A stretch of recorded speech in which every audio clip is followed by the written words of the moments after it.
उस दिन रमाशंकर की कार जैसे ही सोसाइटी के गेट में घुसी, गार्ड ने रमाशंकर की कार को रोका और कहा, साहब, यह महिला आपके नाम और पते की चिट्ठी लेकर न जाने कब से भटक रही है। रमाशंकर ने चिट्ठी लेकर देखा तो नाम और पता तो उन्हीं का था, पर जब उन्होंने चिट्ठी लाने वाली महिला की ओर देखा तो उसे पहचान नहीं पाए। महिला एक बहुत ही कमज़ोर और गरीब लग रही थी।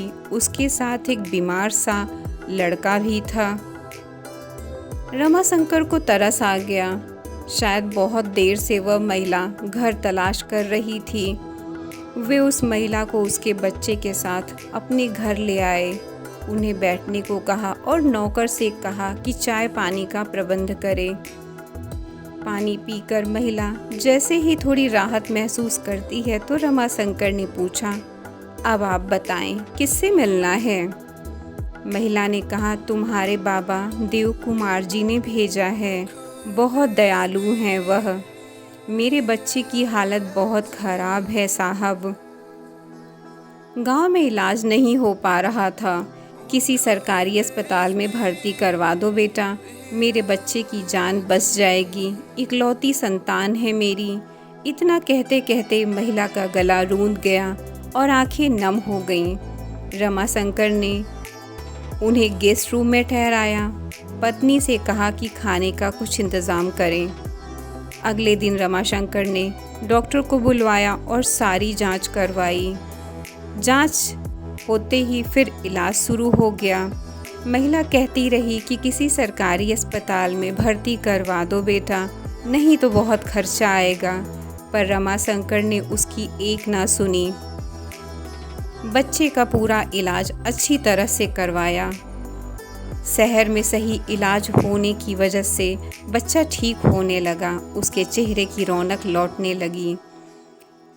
बच्चे के ठीक हो जाने पर महिला गांव जाने लगी तो रमाशंकर को तमाम दुआएं दी, खूब आभार व्यक्त किया और उस बच्चे ने भी रमाशंकर का पैर छूकर आशीर्वाद लिया।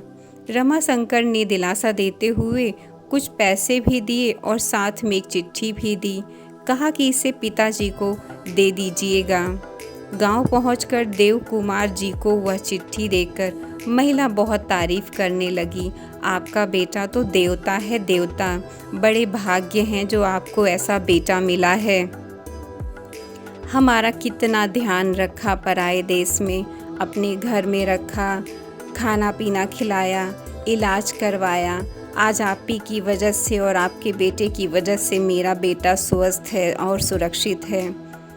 देव कुमार जी अपने बेटे की तारीफ सुनकर मन ही मन बहुत प्रसन्न हो रहे थे।